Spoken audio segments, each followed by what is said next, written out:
बिहार में इन दिनों बंगले पर बवाल मचा हुआ है और वो बंगला है पूर्व मुख्यमंत्री या फिर यूँ कहे कि बिहार विधान परिषद में नेता प्रतिपक्ष राबड़ी देवी का बंगला नंबर 10 सर्कुलर रोड का बंगला।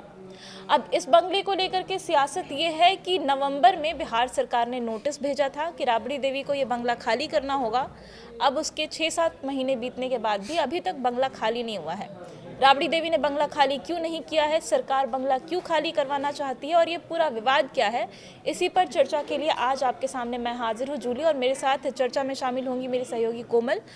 तो सबसे पहले तो ये जो नोटिस भेजा गया है कोमल, वो दर्शकों को समझाते हैं कि आखिर ये क्यों भेजा है सरकार ने। बिल्कुल, तो सबसे पहले हमें ये जानना होगा कि आखिर बंगला खाली करवाने की नौबत आई कैसे। तो जो राबड़ी देवी अब वो विधान परिषद की नेता प्रतिपक्ष हैं, तो इसके अकॉर्डिंग अब उनको 39 हार्डिंग रोड वाला बंगला जो है उसमें उनको शिफ्ट होना था। इसको लेकर पहला नोटिस सरकार ने नीतीश कुमार जब सीएम थे तभी ही उनको फर्स्ट नोटिस मिला था नवंबर में। फिर बात बढ़ी, फिर सेकंड नोटिस उनको रिमाइंडर के लिए भेजा गया। अब 29 मई को यानी कुछ दिन पहले उनको फाइनल नोटिस दिया गया है। लेकिन इन तीसरे नोटिस के बाद जब पत्रकारों ने राबड़ी देवी से सवाल किया कि जब फाइनल नोटिस आ गया है अब आप क्या करेंगी, तो उन्होंने सरकार को सीधे चुनौती दे दी। उन्होंने बोला कि फोर्स बुलाकर सम्राट सरकार खाली करवा दे, मैं बंगला खाली नहीं कर। और देखिए इनका ये बयान आया और कुछ ही वक्त बाद वहां पे सचिवालय एसडीओ पहुंच गई राबड़ी आवास 10 सर्कुलर रोड, जिस बंगले को लेकर के विवाद हो रहा है। राबड़ी देवी पटना में नहीं थी, वो पटना लौटी जैसे ही अपने आवास पे, उसकी कुछ ही देर बाद सचिवालय एसडीपीओ पहुंचे और उन्हें पहली बार अल्टीमेटम दिया गया। अब तक बस सरकार नोटिस भेज रही थी कि आपको बंगला खाली करना है, कब तक खाली करना है इसको लेकर के कोई डेडलाइन नहीं थी।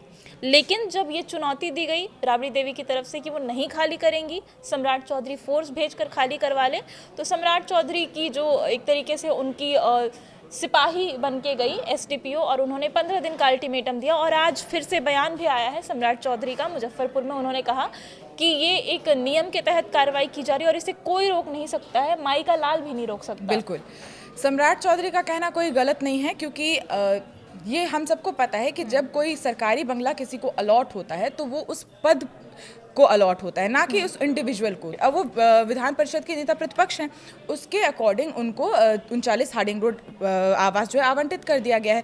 लेकिन अब आरजेडी जो है वो सरकार की मंशा पर सवाल कर रही है। आरजेडी का कहना है कि ये द्वेष की भावना से की गई राजनीति है, यानी इस फैसले को, बंगला शिफ्टिंग को आरजेडी अनुचित बता रही है। और एक दिलचस्प बात हमारे दर्शकों को अगर ना पता हो तो मैं बता दूं कि ये जो फैसला है सरकार का, इसके पीछे कहीं ना कहीं हाथ तेजस्वी यादव का है। अब आप ये सोचेंगे कि तेजस्वी यादव क्यों चाहेंगे कि उनकी मां का और जिस बंगले में वो खुद रह रहे हैं वो खाली हो। तो दरअसल 2019 का ये मामला है जब तेजस्वी यादव हाई कोर्ट गए थे, पटना हाई कोर्ट, और उन्होंने बंगले के आवंटन को लेकर के एक स्पष्ट नियम बनाने के लिए अर्जी दी थी। कोर्ट ने ये फैसला दिया था कि किसी भी पूर्व मुख्यमंत्री को आजीवन कोई भी बड़ा सरकारी बंगला देना राजस्व को लेकर के ठीक नहीं है, ये अच्छा फैसला नहीं है, और पद के हिसाब से बंगला मिलेगा, ना कि व्यक्ति के हिसाब से। जबकि नीतीश कुमार ने ही ये नियम बनाया था जब उनके मुख्यमंत्री बनने के बाद कि राबड़ी देवी पूर्व मुख्यमंत्री है तो उसके हिसाब से वो बंगला उनके लिए आजीवन रहेगा।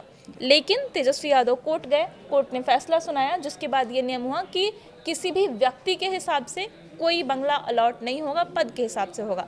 और अब वहीं कहीं ना कहीं बैकफायर भी कर गया है। बिल्कुल, और यहाँ पे अब जब विपक्ष के पास और कुछ कहने को नहीं है तो विपक्ष ने एक नया मुद्दा उठा लिया है। विपक्ष का भी ये कहना है कि जो बिहार के पूर्व सीएम है नीतीश कुमार, उनको 7 सर्कुलर रोड बंगला क्यों दिया गया है। तो देखिए, दर्शकों को ये समझना भी ज़रूरी है, नीतीश कुमार अभी राज्यसभा सांसद हैं, बट वो 20 साल तक बिहार के मुख्यमंत्री रहे हैं, केंद्र मंत्री के तौर पर उन्होंने सेवाएं दी हैं, और सबसे बड़ा जो यहाँ पे टॉपिक है वो है उनकी सुरक्षा का। नीतीश कुमार को Z+ सिक्योरिटी है, और Z+ सिक्योरिटी जिसको होती है उसका काफिला बहुत बड़ा होता है, यानी स्पेस चाहिए उस सुरक्षा के लिए। उसके अलावा वो अभी भी जेडीयू के राष्ट्रीय अध्यक्ष हैं, यानी वरिष्ठता के आधार पर और सुरक्षा को ध्यान में रखते हुए उनको 7 सर्कुलर रोड दिया गया है। ये भी सरकार ने जवाब इस पे साफ कर दिया है। लेकिन अब सबसे बड़ा यहाँ पे ये है कि आरजेडी अभी भी इस मुद्दे को यही बता रही है कि सरकार जो है वो द्वेष की राजनीति कर रही है। अगर मान लिया जाए, ऐसे तो हम इस पे कहने वाले कोई है नहीं, पर मान लिया जाए कि अगर बीजेपी की तरफ से या फिर सरकार की तरफ से बदले की भावना से ये कार्रवाई की गई है, तो फिर भी जनता सवाल पूछ रही है और सत्ता पक्ष सवाल पूछ रहा है आरजेडी से, लालू परिवार से, कि आखिर 10 सर्कुलर रोड में ऐसा क्या है, वो बंगले के अंदर ऐसा क्या है कि आप खाली नहीं कर सकते। क्योंकि बंगला आपका निजी बंगला नहीं है, वो एक सरकारी प्रॉपर्टी है और सरकार बदलती रहती है, पद बदलते रहते हैं, तो बंगला भी वैसे ही बदलेगा। या फिर अगर हम नेताओं की बात छोड़ दें, कोई सरकारी अधिकारी भी होता है कोमल, तो उसकी ट्रांसफर पोस्टिंग होती है तो नया बंगला मिलता है। बिल्कुल, इसका हम उदाहरण देख लें।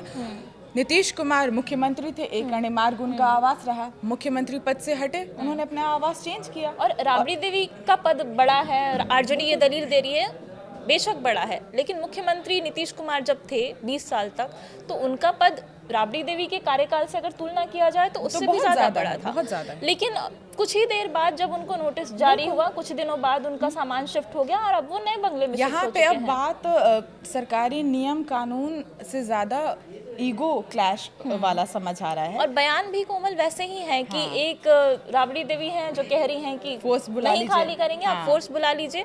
दूसरी तरफ है सम्राट चौधरी कह रहे हैं कि कोई माई का लाल इस बंगले को खाली कराने से रोक नहीं सकता है। बिल्कुल। अब इन दोनों के बीच में किसकी बात सही है, किसका ईगो बड़ा है, क्या है, ये आने वाले वक्त में पता चलेगा। लेकिन आपको इस पूरे विवाद को लेकर के आपकी क्या राय है, ये हमें कमेंट में बताइए। फिलहाल इस वीडियो में इतना ही, धन्यवाद।